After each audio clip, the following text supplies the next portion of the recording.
જુઓ બાળકો, અહીંયા મેં આ સ્ટીકને આ રીતે ગોઠવી છે આપણી સ્કેલને, વચ્ચે એક સિક્કો મૂક્યો છે.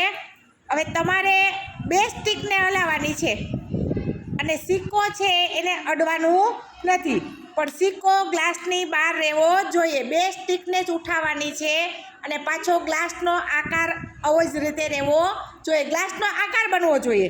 બરાબર? તો 2 સ્ટીક ઉઠાવી ગ્લાસ બનાવવાનો અને સિક્કો બહાર હોવો જોઈએ. ચાલો હૈદરભાઈ.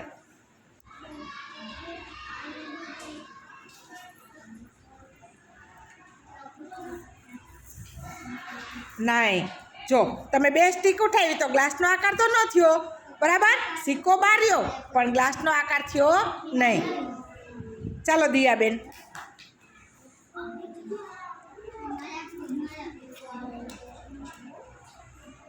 જો તમે 1 સ્ટીક ઉઠાવી, બરાબર? હજી બીજી સ્ટીક ઉઠાવો અને સિક્કો બહાર રહેવો જોઈએ, ગ્લાસનો આકાર થવો જોઈએ.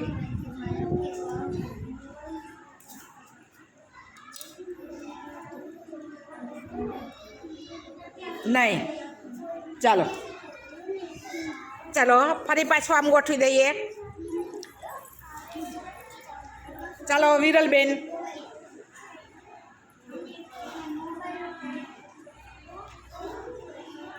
જો વિરલબેન કરે છે હો,